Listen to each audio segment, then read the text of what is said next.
Welcome to Mantini Motors. Today, we're going to show you how to assemble your MBK-1 from start to finish. Now, before you begin though, we do highly recommend that you lay out all your parts just like this on a table or somewhere nearby so that you can find everything that you need every step of the way. Now, at the end of the video, we're also going to be showing you how to install a 420cc engine. This is so that you can make sure your bike is actually ride ready, because there's a couple little details that you need to know in order to line up the jack shaft with the rear sprocket. With that being said, if you're excited about this, hit the like button, make sure to subscribe. And Dad? Yes. Let's build it. Let's do it. So the first step to building your MBK-1 is actually the front end. So these are all the parts and the tools that you need to do that. Now, if you did upgrade your order with a custom paint job, then we already went ahead and installed your badge on the neck of the bike. Now, if you ordered this without a paint job and now it's painted, this is how you install the badge. So you want to take the 3D printed guide that we created, and you're going to go ahead and put that on the neck of the bike just like that. Then what you're going to want to do is take off the 3M backing, but it might be difficult to do by hand. And so what I recommend is actually grabbing an X-Acto knife. Then what you're going to do is add a little slit right in the back, and then you can actually pry it up from the middle. It will make it a lot easier. Then once you have that off, all you got to do is hold it from the edges. I recommend sliding it into the bottom part first and then pushing it down just like that and hold it for a second so it sticks. And then once it's on, you can go ahead, take this off, and your badge will be exactly where you want it to be, nice and centered. So that's how you do it, but because our frame isn't painted, we're not gonna go ahead and stick this on, but hopefully that makes sense. So the next step is you're gonna take the lower triple clamp. How you know it's the lower one is because we actually have these stoppers built into it, whereas the front one, as you can see, does not. So that's the difference between the two there. And what you're gonna do is actually flip it over. So you wanna make sure that this part is facing downward, because the next step is taking the handlebar sleeves, which look like this. And now it's important to pay attention to the way that these actually go into the clamps, because this is actually the top where it's thicker, and then this is the bottom where it's thinner. The reason why it's thicker and thinner is because the handlebars are a lot smaller than the forks, which go into here, and the handlebars go in here. So the first step is just to slide this in like this on both sides. So again, that's the top, this is the bottom, slide it in just like that, and then just push it down so it's all the way down. Now you're gonna take the M8 Allen key bolts, and you're gonna go ahead, and at the back of the clamps, you're gonna see where to mount them in there. So you're gonna go ahead and screw that in, and then you're gonna do this one. And these don't have to be super tight at this moment, it just has to be tight enough in order to actually clamp the sleeves in place. So I'm just going to go ahead and put this down. It'll be easier. So again, these don't have to be tight at this moment, just tight enough, just like that, where the actual sleeves won't fall out, just like that. Okay, once you have this installed, it should look like that. One thing to keep in mind, again, if it's not super tight, you should be able to rotate them, but these set screw holes back here should actually be at the back of the clamp. So again, the back of the clamp has the actual stoppers built in, and those should be at the back, but again, you can change this later, it's not a big deal. So now that you have it like this, what you want to do is actually take the bolt for the neck, and it might sound weird, but you're going to actually install this from the bottom first. So you're going to go ahead and put that just like that, and then you're going to take one of the actual, these are called steering neck bushings, and what you're going to do is actually slide that down just like that. And then finally, you're going to take one of these cup and cone bearings, and you're going to put that on just like that. It now might be a little snug to get on because we made these really precise, but this is what it should look like once you have it there. Now the next step is you're actually going to take this over to the bike itself, and what you're going to want to do is you're going to go ahead and slide this up from the bottom just like that. Now one thing to remember, before you do this, if your bike is painted and ready, you're going to want to go ahead and grease these bearings, because that will make sure that they stay lubricated and they just will move nicely. But we're not going to add the grease just yet because, again, this bike isn't finished. But now that you have it like this, you're ready to move on to the next step. You want to make sure you keep your hand on the actual lower triple clamp so it doesn't fall. Now, if you have somebody who can help you, like my dad, for example, you can get them to hold this in place while you're getting the other parts. But again, you can hold it with one hand if needed. Now, what I recommend doing is getting the triple clamp and then actually screwing in the Allen keys first, just so they're in there. Again, they don't have to be tight, it's just so you have them in there ready to go. So then you're going to take the other cup and cone bearing and the other steering neck bushing, and you're going to go ahead and put them together. Just keep in mind, it should look like that once you do it where it's kind of angled up, because this is going to go this way. Now, one thing to note is on our bikes, most mini bikes don't use these style of bearings, and so we've already pre-installed in the neck the actual cup of the cup and cone bearing, which these sit in. So as you can see, we've already press fit in the cup of the cup and cone bearing, so it's exactly where it needs to be. You won't be able to hammer these in, so we took care of that for you. So then you're gonna take the bearing, again, make sure it's greased, and go ahead and put that actual bushing on top, and you're gonna slide it in downward just like that, and it fits into place like that. Now what you're gonna do is you're gonna take the upper triple clamp, and you're gonna slide it on, and you're gonna line up the triple clamps with the actual sleeves, just like this. And now that you have it in place, what I would recommend is grab your Allen key and just tighten this up a little bit just so that the lower part doesn't come out. So we're going to tighten that up just a little bit, just like that, and just like this. Now with the upper clamp installed, you might be wondering why is the bolt upside down? That was just so that you can assemble it. So all you want to do is take it out, and again, just hold this in place. Try to be careful, don't scratch your paint. Then what you need to do, you take the bolt and you're going to flip it the other way. You're going to put one of these washers and you're going to go ahead and now just feed it through to the bottom of the actual other triple clamp. So once you got it there, that's good to go. So now that you got the front end pretty much on, you're going to want to secure it with another washer and the lock nut at the bottom just like this. So just go ahead, and I would recommend just doing this hand tight for a second, just so it's on there, and now your assistant could go ahead and let go and it's not going to go anywhere. So the reason why you don't want to tighten up the clamps too much just yet is because as you tighten up the neck bolt, it'll actually sandwich the clamps onto the neck. So you need to have a little bit of adjustability so that they can actually slide up and down. So let's do that right now. So what you need is a 17mm wrench for the bottom and a 14mm wrench or socket like this for the top. So we're going to go ahead and tighten that here like this. So what I recommend is tightening this as much as possible and then back it off just a little bit so that it's smooth. I'm going to do that. Just like maybe a quarter of a turn, do a little bit more. Again, obviously with grease, it will be a little bit easier to rotate, but just back it off a little bit because you want it to be smooth. Okay, so now with it a little bit looser, these should rotate nice and freely. Now keep in mind, they will rotate better with the grease in there, but this is what it should be like. So with that being said, now that this is all set up, we can go ahead and install the front forks. So now we're going to go ahead and install the front forks. Couple things to keep in mind. There's actually 2 set screws on both of the forks, so you're going to want to make sure that those are facing forward when you mount them on the bike. The next thing is, as you can see, this one here has the mount for the front caliper, and so that one actually goes on the right side of the frame and the other fork goes on the left. Also, on the inside of the sleeves, there's actually a stopper, so when you insert the fork, you should feel it hit something so that you know it's all the way up. Now, before you go ahead and insert the forks, you may want to loosen the triple clamps completely so that these will actually rotate when you're doing this.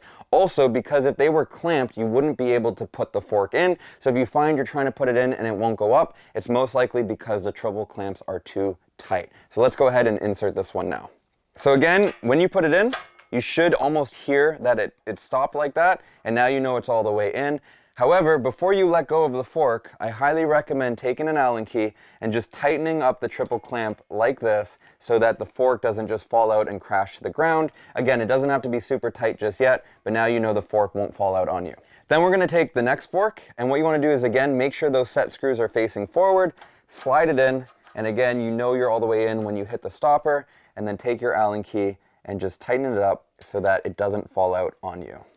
So a quick tip is actually using the front axle to make sure that your forks are aligned. So what you want to do is just go ahead and slide it through, and as you can see, right now they're not actually aligned. So you're going to back that off, rotate it, and then you're going to go ahead and just put it through. So now, as you can see, the forks are at the exact same level and they're facing the same way. So now that the front end is pretty much all assembled, you can go ahead and just, again, double check that the set screws at the back of the sleeves are facing backwards and that everything looks right.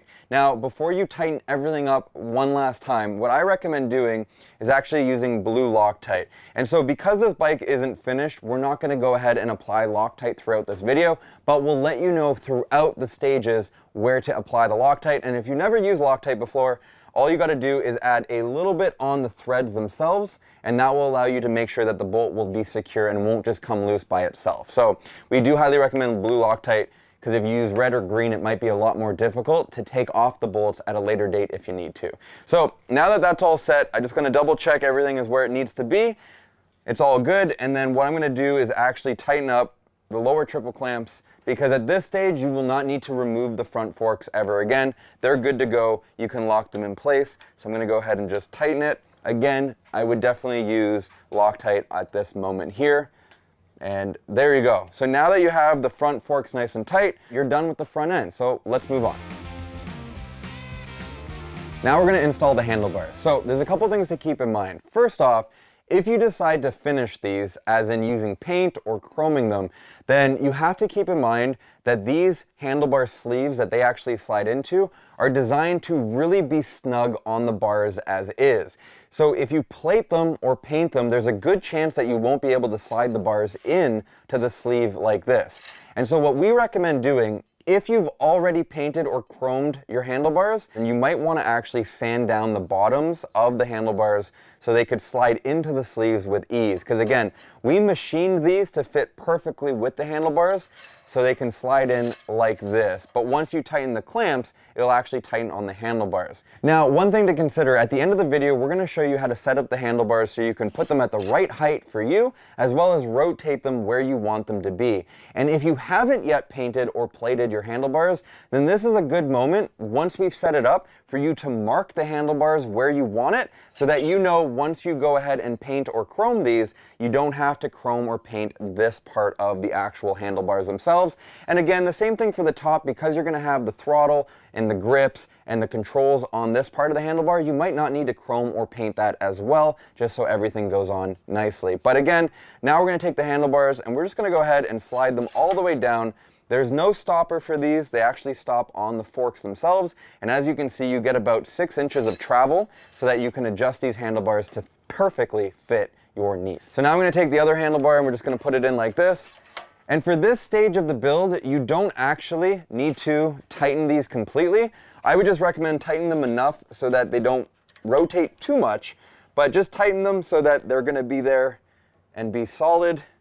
But again, we're going to be adjusting these later on in the build. This is just going to help you add the controls and everything to the handlebars so that they're not just dropping all over the place and getting in your way. This will allow you just to be able to build the rest of the bike much more seamlessly.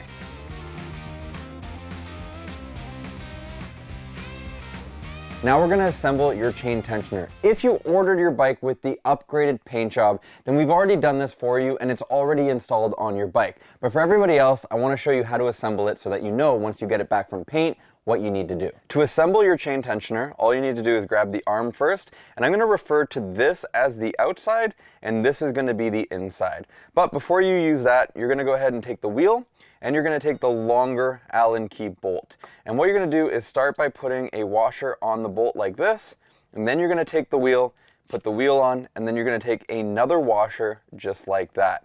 Now that you have the washers on and the bolt, you're going to take it and install it on the outside of the actual arm, just like that. So there's plenty of room here for the lock nut to fit onto. And now you're going to screw it on by hand. And then once it gets tight, because again it's a lock nut, you're going to use a 13mm wrench just like this, and you're going to go ahead and use a 6mm Allen key, and you're going to go ahead and tighten that up. So we're going to do this.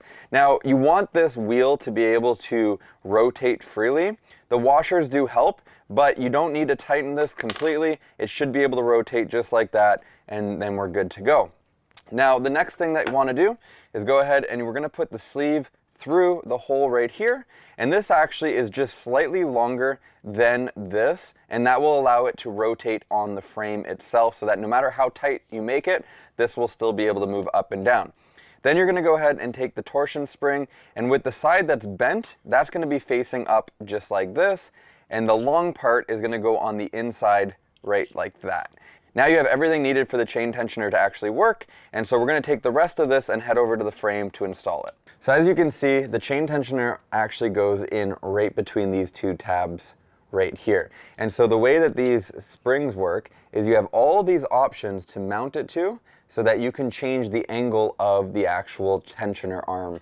So we can go ahead and slide that in just like this. And you don't have to worry about choosing which groove to put it in yet, because you can easily adjust this later. So what you want to do now is take the other bolt, and before sliding it through, go ahead and put a washer on it. And what I like to do is have the head of the bolt facing out of the frame. So I'm going to put it on the opposite side where you are right now. And I'm going to go ahead and slide that through just like that. And now you can let go, it's not going to fall off, and take the other washer and the lock nut and put that on just like this. And tighten it up by hand. And then take your 13mm wrench and the Allen key and go ahead and tighten it. Now you could obviously use an Allen key ratchet. It would make this a lot faster, but I'm just going to do it like this for right now. So again, you don't need to have this set up yet, but when you're ready, all you have to do is take a little set of pliers and you can pull down on this to change the angle. And you can see how much of a difference having this adjustability makes. So you can go ahead, take this, pull it, and if you want it more, just lift it up like that. And then again, you can keep going and bring this all the way up to here to really maximize the tension. So now that we have the chain tensioner on, again, you can adjust this at a later time, but we're ready to move on to the next step. So now we're going to go ahead and install the kickstand. Now, keep in mind, this is the kickstand that we originally shipped out with the MBK-1s, but if you're watching this at a later date, there's a good chance that this kickstand actually might look a little different, but the way you install it should be exactly the same. So let's get into it. The first step is actually taking the spring and this Allen key bolt, and what you're going to do is actually put the bolt through the spring just like this so that it locks it in place. This is very important because what you're going to do is actually put the bolt on the inside of the frame and screw it in just like this. One thing to keep in mind is you actually want this part of the spring to be closer to the frame. As you can see, it's not on the outside, it's on the inside. So make sure you have it just like that. And then once you get that pretty much hand tight, you don't have to go all the way. So now you're going to take the kickstand and you're just going to slide it on just like that. And you put this bolt through and lock it in place just like this. And now this current bolt here is a 17mm, and so you can go ahead and tighten that up slightly. You don't have to go too tight at this moment, but just tight enough so it's in place like that. So with this specific kickstand, you're also going to need this bolt right here, which goes into a hole on the back of the kickstand. I recommend there's two holes, one here and one here. I use the top hole just because it's the perfect length for that spring to go onto. So pulling the spring down around this is sometimes very difficult. So what I like to do is just use the Allen key itself. It might be tricky at first, but go ahead and just put it on the spring, put your hand on the bottom of the kickstand, and then kind of pull down like this. It might slip, but that's okay. But if it doesn't, it should just kind of go around like that, and then I can just slip out the Allen key like that. So now with that installed, as you can see, the kickstand goes up, it'll stay up, and then it also goes down and it will stay down. Now we're going to install the foot peg extenders, which are these right here. This is something that we're actually selling separately. So if you didn't order them, you can go to our website right now to get them. However, if you haven't even ordered your bike yet, these are something we highly recommend because it allows you to adjust the position of the foot peg. So let's get this installed. Now, if you have it actually painted like this, you might notice that the bolt won't actually fit through, and that's okay. All you need to do is get a Dremel like this to clean out the inside.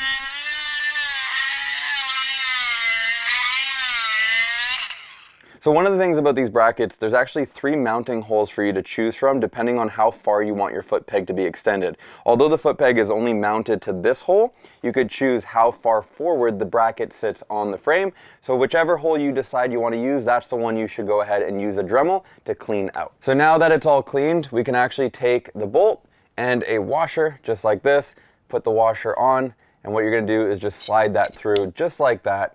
And so now we can install it on the bike. One of the things I love about the MBK-1 is we actually have 2 mounting locations for the foot pegs. So the first one is actually right here, and then the second is all the way at the back right there. So what the nice thing about this is that you can actually have the foot peg extender at the front like this, or you can mount the foot peg directly to the back just like that. And so the nice thing is you can choose which option you want. And then the other foot peg, if you do decide to go with the extender, it will be mounted up front just like that, which is key if you're using a big block, which is what we're using in this project right now. So So you just slide it in like that, and then using the other washer and nut like this, just kind of stack them and then go from behind, and then you're just going to want to actually install it like this.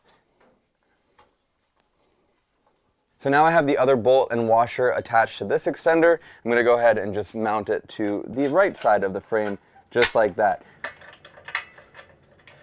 So now take the bolt that comes with the foot pegs. You're going to go ahead and put the lock washer first, and then you're going to put the normal flat washer after, and then you grab the foot peg, and now let's put it on the bike. So what you want to do is just slide that on, and then you can go ahead and screw this on by hand, and once it gets tight enough, you can go ahead and now use an Allen key. Now the nice thing about these actual foot pegs, these are the upgraded foldable foot pegs from Go Power Sports, so you get these included if you upgrade to the full roller kit. And this again is a kit that we developed with Go Power Sports specifically for the MBK-1. And so then take the Allen key and do that. So if you want to get this kit, you can get it on our website, or you can order it when you're checking out for this. But yeah, they fold up just like that. It's the same thing on the other side. Just put the bolt through, screw this on by hand, just like that. Make sure it folds up, and then just use the Allen key to lock it all in place. Just like that. The nice thing about the foldable too, you can actually use it as leverage when you're doing this. There we go. So if you got one of the first production frames, your serial number is actually engraved right onto the back seat post right here, which you can see.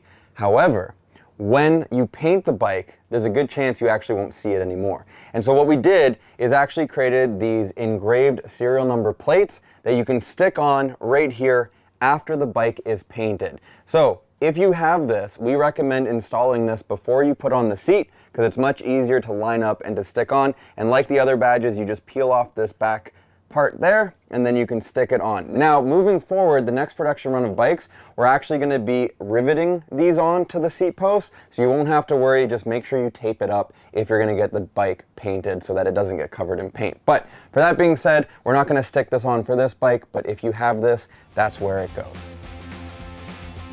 So now we're going to go ahead and mount the seat. It's actually made out of marine grade vinyl, so it won't tear or rip easily. It's really nice. And the cool thing is we actually have 4 mounting holes for the seat on the frame so that it will be nice and secure, and it'll look like this once it's installed. So let's get it on the bike. So all you need is the bolts that came with it and a lock washer. So it goes like that. And what I like to do is just put it through the frame first and then have a look. And you might just need to duck underneath to look for the hole and then just tighten it in. Now it might feel like it's a little tight, and that's okay, that's normal. Just go ahead and put the rest in, and then once you have them all in, use the Allen key to tighten them up. So for anybody who doesn't know, this is something surprisingly not many people ask, but MBK-1 actually stands for Minibike King, and it's the first one that we've made. Because again, we're trying to build the best mini bikes in the world, and so we figured we'd call it the Minibike King. So that's a nice little Easter egg for you, if you will, for anybody who doesn't know. So one of the things is you might notice that the 2 front bolts are a little tighter than the back ones, and that's normal, and it's because the seat pan is made out of metal, and it could have slightly bent back over time. And so if you received it and you notice it's really hard to put in by hand, don't worry, it's going to go in. Again, the back should be easier, but once you actually get the Allen key and start rotating it, you'll see that it's going to pull the seat down onto the frame, and it will go in as it should. So don't worry if it feels a little tight, it is normal. And when you're actually tightening up the seat, like if you were doing wheels on a car, I highly recommend actually doing a crisscross pattern just to make sure everything is tight like it should be, and also so that not one side is too tight and then it stops the other side from being able to get tight. So now we're going to go ahead and install the rear shock. So one thing to keep in mind, use the longer part of the actual shock to go down into the frame like this. But keep in mind, you may need to use the Dremel on the 2 mounting brackets because there's going to be paint buildup after this is painted in order for the sleeve nut to fit through just like this. So again, make sure you use the Dremel. But to install it, all you need to do is just put the shock in, you put the sleeve nut through, and then these actually already come with blue Loctite, so you don't have to worry about adding Loctite to these, but you just go ahead and screw it in place like that. And then I like to use an Allen key ratchet and then just a regular Allen key, and we can go ahead and tighten this up just like that.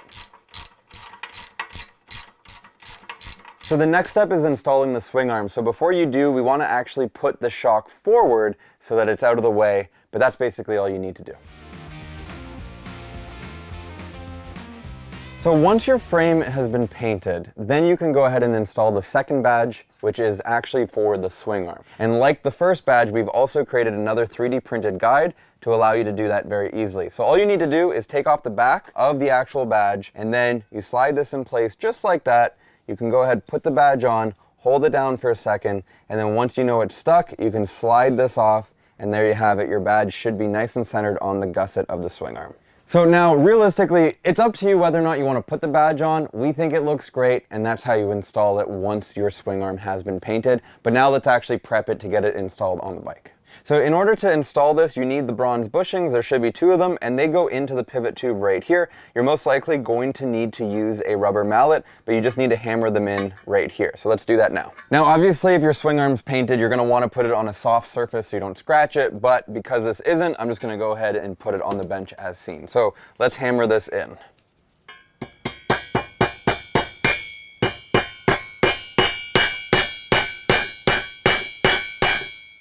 Okay. There's the first one, and then you're going to rotate it and put the second one on just like that there.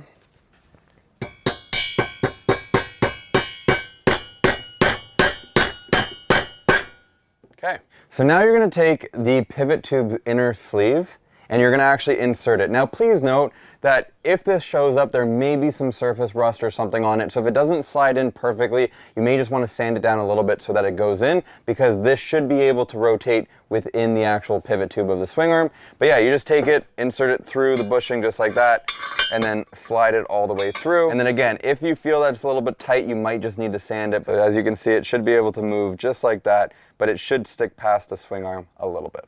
If you find that the sleeve keeps hitting the other bushing, just use your other finger, put it through, and guide it so that it can actually fit through the bushing just like that. So one quick tip before you actually install the swing arm, if it's painted, you're going to want to make sure that the holes here for the rear shock are cleaned out depending on which hole you want. I recommend starting with the top holes, and so use a Dremel like I did before on the foot peg extenders to clean out those holes. If you haven't had it painted yet and you're watching this tutorial, then that's great, because what I recommend is use plugs in these mounting holes before it's painted so that you don't have to worry about cleaning it out after the fact. Now again, it doesn't matter if you plug all of them, because now you have more variety and you don't have to clean them all out later. So now that that's been said, you can go ahead and move forward with installing the swing arm. It's much easier to do this with somebody. So Dad, can you help me? Sure. Perfect. So what we're gonna do is we're gonna put it in from the bottom. Just make sure that the sleeve isn't sticking out too much on either side. And we're gonna go up just like that. Then you're gonna take the axle and a washer, and you're just gonna feed it through, making sure to line it up just like that. And then we're gonna push it through. I think it has to go this way. It'd be easier if I was on that side. Okay, there we go. Okay, if you were by yourself, if you let go of the swing arm at this point, it's just gonna fall and it might crash into your table or bench and you might scratch the paint. So what I recommend is keep at least one hand on the swing arm at all times while you're doing this so it doesn't get scratched. But what I actually would recommend is using your forearm, because if you use your forearm, now you have both hands available to mount the front shock, especially if you're doing this by yourself. And so now you can use your forearm like this, holding the actual swing arm. So now that you have your left hand free, you can go ahead and just move the swing arm onto the actual shock, take the sleeve nut, and you can just simply just line it up and push it through. Once you push it through like that, you can officially let go of the swing arm. It's not going to fall. Take the bolt that goes at the top, line it up, screw it in, just like that. We're going to use Allen keys to tighten that up in a moment, but before we do, just take the other washer and the lock nut for the axle, and you're going to go ahead and just put it on like this. Again, we could just do this by hand, just like that. And now you take your 17mm wrench and your 14mm socket, and we're just going to go ahead and tighten up that swing arm just like this.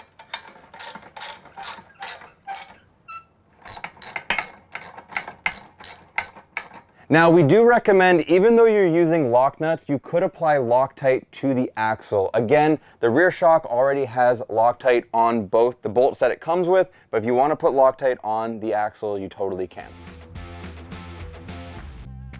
So on this bike, again, we're using the Go Power Sports full roller kit, which includes these beautiful 10-inch machined aluminum wheels, which I absolutely love, and it comes with a nice set of these street tires. Now, here's a quick tip. Although we've already installed the tire onto the wheel, this is how you know you're putting it on the right way before you mount it and realize the tire is backwards. So this is the right side of the wheel because the rotor goes on the right side of the bike. And so when you mount the tire, you're gonna notice that the rotor's here and then the actual arrow is right here telling you that it's clockwise. So that's basically it. Now we're gonna go ahead and take the rotor and we're gonna install it. So the rotor is actually bolted directly to the wheel. So all you gotta do is just put it on like that and line up the holes. Now the rotor bolts already come with Loctite, which is great. So all you need to do is go ahead and thread it on by hand, just like this. And then you can make sure to tighten it up with a Allen key socket head, which is what I'm gonna be using. So let's just get these on by hand. The nice thing about these rotor bolts specifically is that they're nice and flat, so you don't have to worry about them interfering with anything. So I'm gonna go ahead and just do this.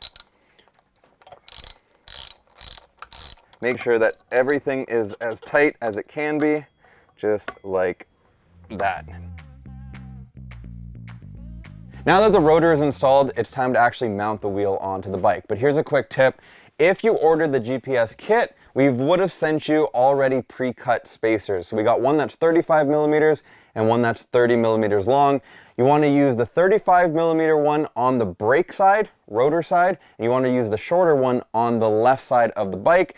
But if you didn't order the GPS kit, then we would have sent you raw steel like this that you're going to need to cut depending on which wheels you are mounting onto your MBK-1. So since we already have these cut, let's go ahead and install the tires. So to get started, take the axle, put one of the washers on, and then you get the spacer and hold in your other hand, put the axle through the first fork, and then go ahead and put that spacer on there, and then let's put the wheel in place just like this. Okay. Line it up, try to push the axle through a little bit, but please note that there is a crusher spacer in the middle of this wheel, and so what we recommend doing is put the other spacer on the other side, just like that, and then what you want to do is, and huge shout out to Taylor from Go Power Sports, if you use a Sharpie, you can go ahead and just feed that all the way through, and it's the perfect width to be able to get the axle through that crusher spacer. And all you need to do now is put the washer on like that, and then you take the lock nut, and now you can go ahead and secure the front wheel on the front end. Now that we got the wheel on there, we're just going to use a 14 millimeter socket and a 17 millimeter wrench, and we're just going to tighten up the wheel here. Now you want to make sure it's just tight enough so that it won't come loose, but also you want the wheel to rotate freely, just like this. Now that we got the front wheel installed, it's time to mount your front brake caliper. So we created this bracket right here, which is an adapter to allow this specific caliper to work with our front end. Now, if you didn't pick up the Go Power Sports full roller kit, that's okay. You just might have to make your own adapter in order to use whichever hydraulic brake or disc brake that you choose. So with that being said, if you got the Go Power Sports kit, then follow along because this is how you mount it. So a couple things to consider. The bracket itself has two threaded holes right here and then two non-threaded holes right there. These are the holes you use to mount it to the actual forks, and these are what we use to mount it to the caliper. Now before we begin, you'll see that there's quite a bit of washers and two sets of bolts. These are what hold the caliper onto the bracket, and these are what hold the caliper with the bracket onto the forks. And then the reason why we included a lot of these washers is because we wanted to make sure you had enough adjustability to mount this caliper exactly where it needs to be. With the Go Power Sports kit, we found that 5 washers per screw is exactly what you need. So this is what we do. We're actually going to flip the bracket this way because the way it needs to sit on the brake is like this, and then we're going to use those spacers or washers to kind of separate it like that. So what I recommend is you're going to take the smaller bolt, you're going to put it through the bracket, and then go ahead and take 5 of the washers, just like this, and you're going to put them on the screw. You could do that. That's 3, 4, 5. And then what I would do is screw this one on first. It'll be much easier to do one at a time. than trying to do both. And then you can just screw that on by hand like that. And then what I would do is take the next one, drop it through, grab 5 of the washers. You're gonna go ahead and put that on this bolt like that. And then you can simply rotate it in place and screw it down just like that. I would recommend using Loctite on these bolts, but again, we're not using Loctite for this build. But again, if you're gonna ride this, use Loctite. We highly recommend it. So now that it's tightened up, it should look like this. So basically it's a backwards L if the caliper is forward.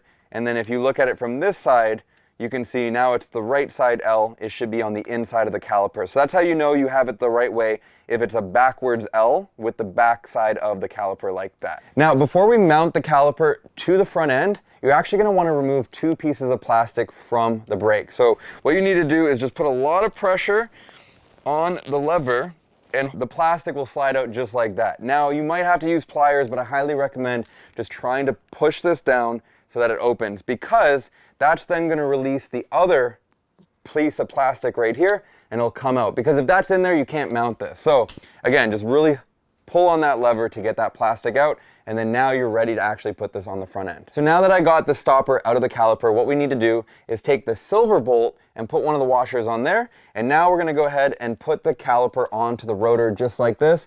Be careful because it is a little tight, so if you've painted your wheels or chromed them or anything, don't scratch it. But now with this in place, line it up, and you should be able to screw it in just like this once you get it lined up. There it is. And now you got one. Then with the other silver bolt and washer, you put it into the top just like this. And then again, we do recommend using Loctite at this stage because you do not want your brakes to be loose. So now that you have them on there hand tight, grab your Allen key and let's tighten it up. Now, I would highly recommend every few rides, just go ahead and double check that these are still tight. If you use Loctite, you should use Loctite, then they shouldn't come loose, but always double check. Your brakes are so important, you don't want them to come loose. Once you have it on there nice and tight, feel free to give the wheel a little spin. So now that the wheel is rotating freely, what we're gonna do is we're gonna cut off the zip tie here, and then we're just gonna place these on the handlebars just so that they're out of the way. Now, keep in mind, what we're gonna do is we're actually gonna take off the adapter here that allows it to mount to the handlebars, because I wanna show you how I would run the hose so that this is out of the way when you're riding. So we're gonna take that off. What I like to do is, because if you look down here, the hose is actually on the back side of the front forks. And so I wanna run the handlebar, or sorry, the lever, through the middle right here like this.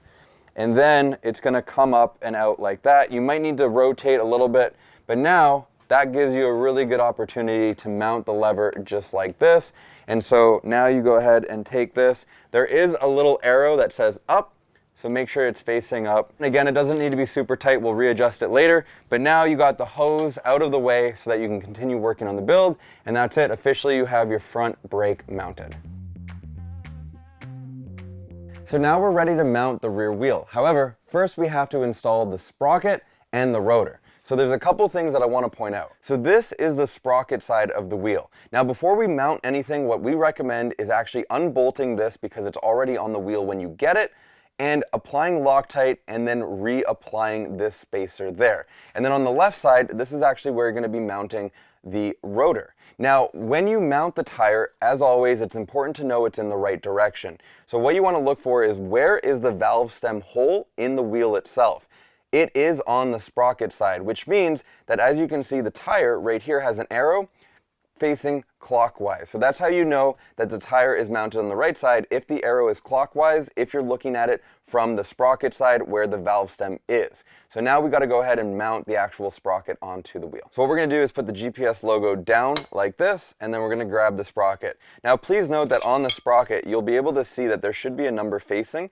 If you want that facing out, which is what we recommend so that you can always know exactly which sprocket is on your wheel, you can go ahead and flip that like this downward so that it faces your bench. Then all we need to do is line up the holes wherever they are, And we're using these small button head bolts. And that's because once they're installed, they're pretty flush to the outside of the sprocket here, and it won't interfere with the swing arm or anything else. Also, because they're pretty short, they'll be nice and flush once they're mounted. Now, please note, like always, apply Loctite to these bolts when you're ready. Now, if you're in the middle of trying to figure out which size sprocket you want to use, then don't apply Loctite until you know for sure that's the sprocket you want to run with, because obviously Loctite will make it much more difficult to take these off if you need to. Now that we're hand tight, I'm going to go ahead and use this Allen key to just make sure everything's nice and tight. I'm going to do kind of like a crisscross pattern just to make sure everything's good,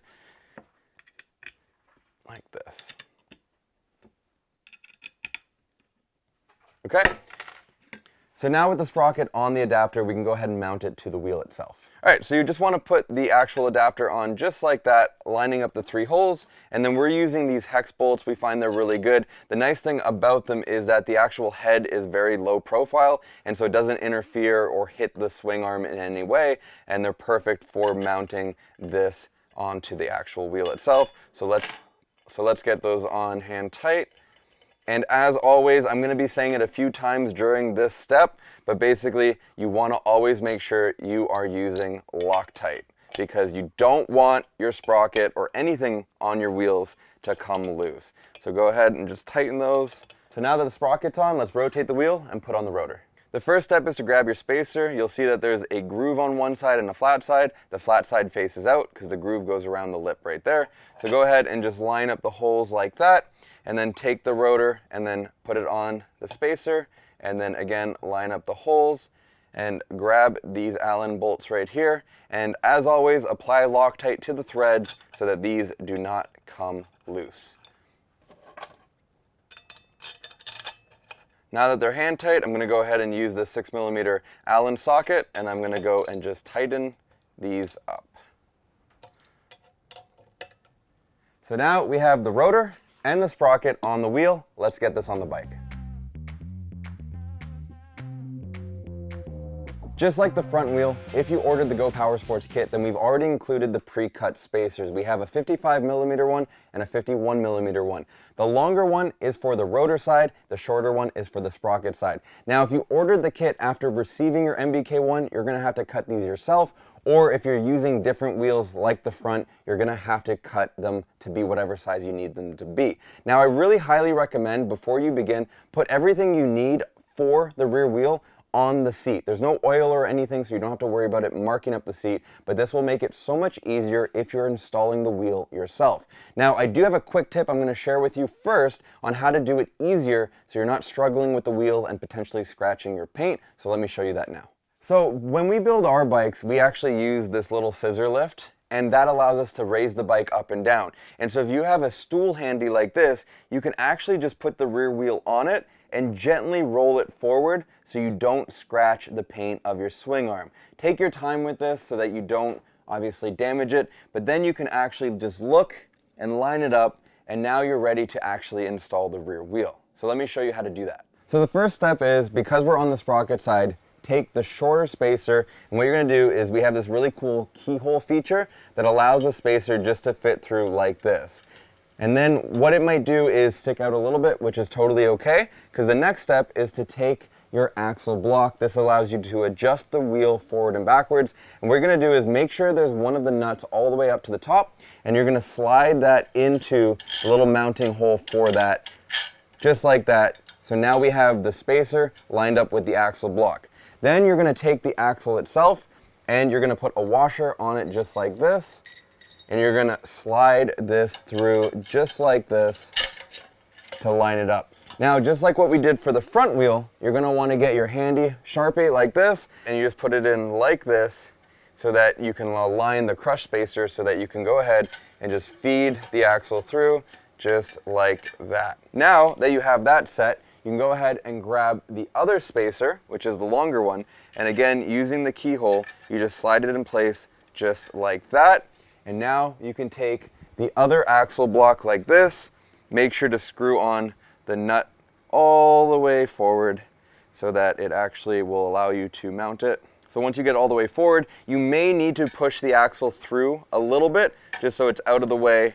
Put that like this, and then again, slide the axle through, take the last washer that you have here, put it on, and then go ahead and now you can use the lock nut to kind of secure it in place by hand like that. And then you're going to have 2 extra nuts that you want to put onto each of the axle blocks like this, because we're going to be adjusting them later. Screw that on, and there you have it. So before we tighten up the wheel, what I recommend is actually pulling it back.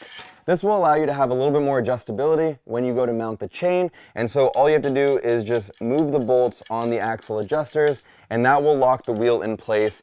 And again, we don't need to tighten it up just yet, because we're going to be dealing with the adjustments at a later date. So you can go ahead and still use a wrench and a socket to get it relatively tight, but you don't need to go fully tight at this moment.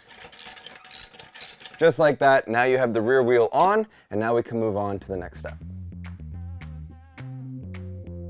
Now, before we can install the rear caliper, we actually need to change the bracket that came with it. So let's do that right now. This is the rear brake right here. It's dual piston, which is great. And this is the bracket that we're replacing. So we made this custom bracket to work here. However, if you are not using the Go Power Sports kit or this brake, then you may have to develop your own custom bracket. Now, by the time you watch this video, we may have other options available. So check out our online store in the event that we do have a bracket depending on the brake that you're using. But for this case, we're gonna go ahead and start by unbolting this nut right here. Now, it might be pretty tight at first, so you might have to put this in a vise, but once you get it loose, it should come off pretty easily, just like this. So you take that nut, put it aside, and then there's actually like a little nut here that's screwed directly onto the plate, but to get it off, you just slide it out just like that. And now you can see there's this one spigot that you need to take off as well. So I recommend using a vise because it might be a little difficult to get it off. So go ahead, lock it in place. You don't have to worry about scratching this because you're not going to be using it. And then go ahead and use your wrench just to loosen it up like this. Now please note there is a lock washer on the back of this, and so you don't want to lose it because you're going to need it when you install it onto the other bracket. So take it off like that, and you have the lock washer and this bolt. So now we're going to take the bracket and the bolt we just took off, and we're going to rotate it so it looks like this, and we're going to screw this bolt into this hole right here. So I'm going to go ahead and do that now. And you could use Loctite at this point just to make sure it's secure, and then go ahead and tighten this in place. It's up to you if you want to put it back in the vise. I don't think you need to, but you can go ahead and lock that in place just like that. And now you can take the brake caliper and you rotate it backwards like this. And as you can see, there's this hole right here, and it just goes in like this. And then you just have to pay attention because this bolt right here, there's a little bit of a D shape at the bottom. And so this does rotate, so you can easily rotate it if needed, but go ahead, insert that like that, and then put that in. And again, make sure that that D cutout is where it needs to be like that. And once you confirm, double check that it's flush, you can go ahead and take this nut, put it on. You can use Loctite if you want to, you don't need to. And then let's tighten it up. So I recommend before installing the caliper, take the lever and actually just put it on the handlebar just like this. And you can tighten it up, you don't have to tighten up much. This is just to help it stay out of your way when you're trying to mount the rear caliper. So then we're gonna go to the back here like this, and you wanna put the caliper facing this way. So we created the mounting bracket here to allow you to slide the caliper forward and backwards, so when you adjust the rear wheel, it's always in the right position. So now we're gonna put the bracket behind this bracket, and you're gonna mount the caliper onto the rotor itself, just like that, to hold it in place. And now you're gonna go ahead and line up the holes so you can see them just like that. I would recommend putting the Allen key screw on the Allen key in order to get this in there. It will be a little difficult doing it by hand, but this will allow you to get it started, which is great. And now that we got one started, I'm gonna go ahead and start the other one. And I wouldn't recommend applying Loctite at this moment because we haven't mounted the jack shaft, which will determine where the wheel will sit. So I would do that after. Now please note that there's a good chance it was shipped where the hose is going backwards. So we're gonna loosen this, just do it slightly because you don't want a ton of the brake oil to come out. But as you move it forward, it might get tight, and that's okay. And then go ahead and just tighten that back up, just like that. And now the hose is facing forward. So one of the things that we love about the MBK-1 is the fact that you can always have your engine in the center of the frame. And that's because of the horizontal engine slots that we've included right here in the engine plate. On top of that, we also have additional slots for small blocks and for big blocks. But one of the things that we wanted to do was make sure that your engine will never shift on you, which is why we created this engine lock, which goes under the frame right here. So to install it, all you need to do is put it underneath just like this, and you'll see there's a hole right there that this threaded rod will slide into just like that. And then all you have to do is rotate it forward like that, and now you use the other nut to lock it in place. You can go ahead and look at it from the top here, and you'll see the engine bolt will go through, and this will lock it in place so it won't shift on you left or right.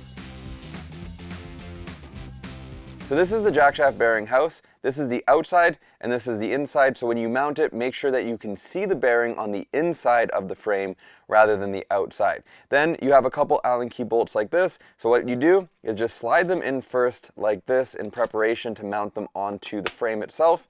So it will make it a lot easier. So we're just going to do that, drop them in just like this, and then we're going to go ahead and take these onto the frame. With the bolts now here, all you have to do is drop the bearing house into the slots near the back of the engine plate like this. Again, you should be able to see the entire bearing from the inside, and then the outside should look like that. Now you don't have to worry yet where the position is. We're going to go and make sure and align these later, but right now let's just get them on hand tight just so that they're secure. So you take the washer and a nut, and then we're going to go underneath here and secure it in place. So we aren't using lock washers because these are lock nuts, so just put it on just like that, and then put the other one just like this. Now that it's hand tight, it will still move quite a bit, so go ahead and grab your Allen key and your ratchet, and I'd recommend just tightening up one of each bolt so it doesn't move on you, but don't worry, we're going to be adjusting these later so they don't have to be in the perfect spot just yet. So one of the things that we recommend when doing this is pushing the jackshaft bearing house all the way to the back of the slot while you're holding it in place. This will prevent it from moving around and potentially scratching your paint. Because the shaft fits so precisely in the bearings, I highly recommend putting a little bit of oil on the shaft first before trying to install it in the bearings, or else you'll find that it's going to be very difficult to get in there. So now that we have this nice and oiled, we're going to go and put it through the bearing house just like this. So again, because it's so precise, you're going to have to make sure you get this perfectly straight. It will go in there, it might snag a little bit, but it will make its way through. Now the key is, no pun intended, you're going to want to put the key in the keyway like this, and then you're going to go ahead and put the sprocket. Now you're going to want to put the sprocket facing this way, and then you're just going to line up the key like this so it fits in there and locks in place. Slide that forward, and then what you're going to do is take the sprocket spacer. It looks like this. It's basically just a big washer. Slide that in, and now we can go ahead and move this forward to the other bearing house, and then take the collar and put that on there like that. Now before we tighten everything up, we are going to adjust this a little bit. However, I want to show you one last thing on this side. Because the Allen key won't fit into the set screw when it's in the bearing house, what I recommend doing is actually tightening it on the shaft just outside of the actual bearing house like this, and then what you're going to do is just slide it in like that. Again, this will make sure that it's right up against the bearing,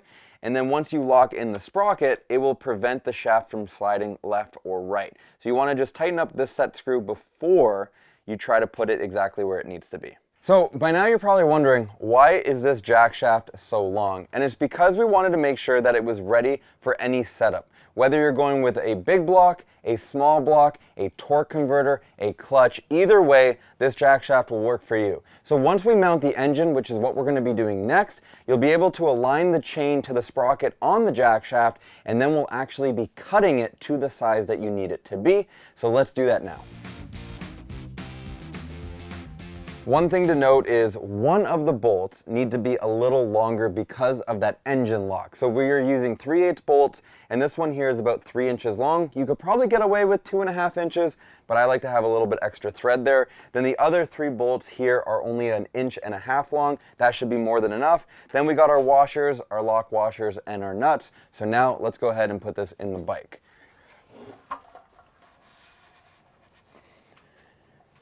Again, if your bike is painted, do this gently, ask a friend, but just put it in there just like that. I'm going to put it down slowly. Perfect. There we go.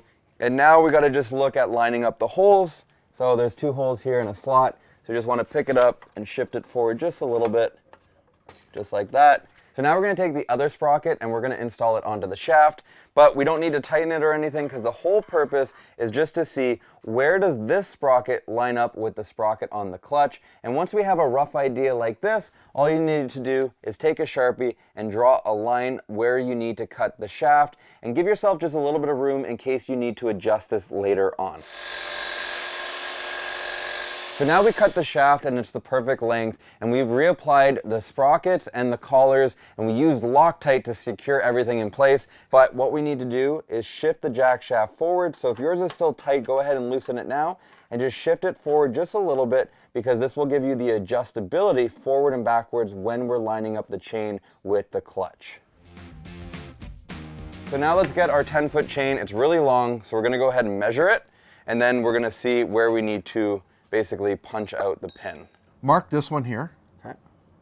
And this one here, so we know those 2 have to come out. So now we're going to take the chain breaker, we're going to line it up with that first pin there. Just make sure we're centered like that.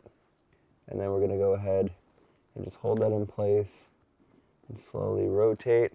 Now I got it. The trick is not to do it all the way the first time. You're going to want to do both. It's going to be a little difficult, but you can see it's starting to go down. There we go. Past the first one. I'm going to take it off, and now we're going to do the next one because you don't want to bend this here. So we're going to take that there. Might have to back it off just a little bit to get started. Okay, and now we're going to go there. And just like that. We're on. If you find that it's still a little tight, use a punch, and you could just knock it out.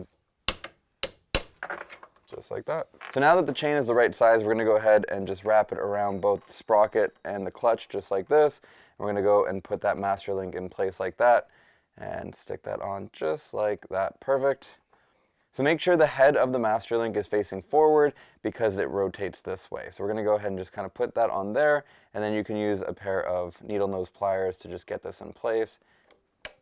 And there you have it. If you're going to be using an engine with an electric start, then you're going to need a place to mount the battery. So we've created this battery box. Yes, it's 3D printed. That's because this is our prototype. If you're watching this at a later date, there's a good chance these will be available on our website. So if you want to order one, you can go to mantini.co right now to get yours. But the really cool part is we're actually going to be mounting it to the front of the engine using the same bolts that bolt the engine to the engine plate, and the battery will sit nicely in front where all the wires already are.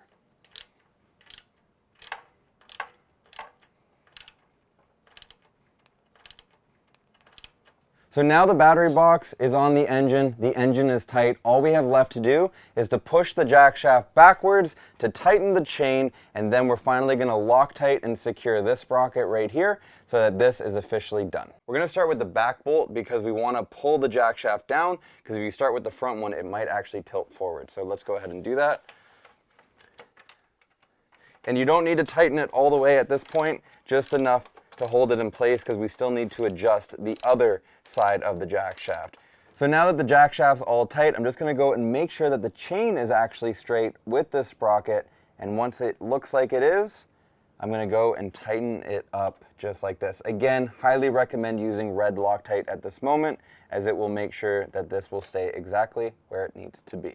Now that the jack shaft and the chain is all tight and straight, all we need to do is add a chain guard. Now, we couldn't find any online for a 420 big block, so we made our own. Again, it's 3D printed prototype, but we will be making and selling these on our online store. It'll be linked below when they're available, but all it is it goes on just like this.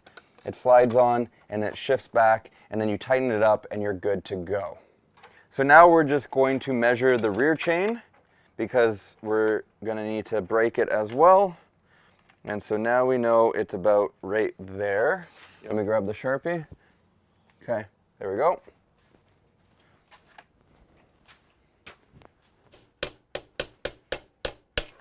So now we have the rear chain the right length, so we're going to go ahead and put it on like this.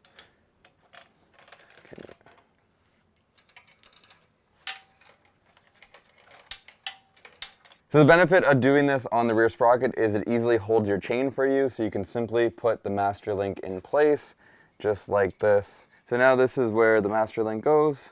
I'm just going to slide this over top like that and then put this on. So once you have the chain on, what you want to do is just double check that this sprocket is aligned perfectly, and then if it is, you can go ahead and tighten this one up. Okay, so that's good there, and then we're going to take the Allen key and lock this in place once and for all. So this is where you want to look at your chain tensioner to make sure it's in the right position. If it's not, again, just use pliers to adjust where the spring is, and then you can put more tension or less tension on the chain itself. So now that we got the chains done, all we got to do is lock the rear wheel and adjust the rear brake caliper. So we're going to rotate it one more time, and we're going to secure all of this in place. Now the last thing you need to do is just make sure the wheel is where you want it to be. We have it exactly where we want it, so what we need to do is just tighten the axle blocks. So what you want to do is push down on the outside and up on the inside. That will secure the rear wheel. Do it on both sides, and then the last thing you want to do is tighten that up. And now that the wheel is where you want it to be, you can double check that the brake caliper is exactly where it needs to be, which right here looks good to me. So you're going to also take your Allen key and lock that in place. Now at this point, I would add red Loctite to these bolts because you don't want this to come done. But that's it. Now we just need to tighten the rear wheel itself. So when you're tightening the rear wheel, just try not to do it too tight because you still want the wheel to be able to rotate on its own, just like this. So with that being done, all we have left to do is the throttle, the grips, adjusting the handlebar height, and the levers. Let's get to it. The best way to adjust your handlebars, the throttle, the grips, and the levers is actually by doing it on the ground. So we're going to take the bike off the lift now. Here we go. There it is. So what you're going to want to do is just loosen the upper triple clamps like this so that both handlebars are free. And then all you need to do now is put them where you want them, lift them up, see what feels comfortable, both for height and for rotation. I don't want my hands to be too high. I don't want them to be too low. I want them to be just comfortable, which for me is just less than 90-degree bend. So we're going to be somewhere around there. And then I'm going to tighten that up like that. Just enough to get it in place. Let's see. Okay, that's roughly there. It's not tight yet, but now I just want to try to match it with the other side. I think that feels good. That looks good. Now that you have them roughly where they are, again, they're not perfectly tight, and so I can see that they're not the same rotation, so I'm going to rotate this one a little bit, see how it feels, and I think I want them to actually be more straight. Like that. Either way, take your time with it, get it exactly how you want it, and then this is where you want to tighten it up. But I do have one last thing I want to show you to make sure these handlebars stay tight and do not rotate, and that's using the set screw that I referred to earlier on in the video, and let's show you where that goes now. So using these set screws like this, just go ahead and insert them into the set screw holes that are in the back of the handlebar sleeves, just like this. Now I do recommend using Loctite as well, so that they don't come out, but just get them in there. And the nice thing about this is it's just added protection to ensure that your handlebars, not only will they not move up and down, but it also helps with the rotation in the event that the triple clamp comes loose. So you can go ahead and tighten that up, and then you can double tighten this to make sure it's tight, and now your handlebars should be nice and secure. So the first step is to just go ahead and take off this part of the throttle, because we're going to be putting the throttle cable into the grip right here. Just like this. So there's a couple pieces there. Then you're going to take the throttle that came with the Go Power Sports kit, and you're going to just slide it in like that, and we're just going to thread it on like this. We can adjust it more later, so we can just kind of put it on like that for now, just so it's in there. Then what you need to do is this piece goes back in. You got this little round part that goes down into the middle or into the back like that. Just make sure the cable is in the middle of that part right there and push it down. And then take the throttle, put it like this, and there's going to be a little groove for this end to fit into. So we're going to go ahead and line that up just like this, just like that. And then it fits like this, and now we have our throttle. So once you have that there, you just push it back this way like that, take this, turn it around, and then there's two little Phillip head screws that go in like that, and just tighten it. You don't have to tighten all the way because you still need to put it on the handlebars. So that's how you get that ready. And then you got your kill switch right here, which again, I would just pre-loosen these screws so you can get them onto your handlebars. So the first thing you want to install is the actual kill switch. Make sure that the X is on the bottom and the almost full circle is on the top, and that just slides on. I like to have it on the side with the throttle, so I'm going to go put it in right there. Again, we just need to put it on for a second. We don't need to have it in the exact spot it's going to end up. This is just so we can get everything on and make sure it's where it needs to be. So we're going to go ahead and just screw that on slightly like that. And that should be okay for now. So now we're going to take the throttle, we're going to slide it onto the bars just like that.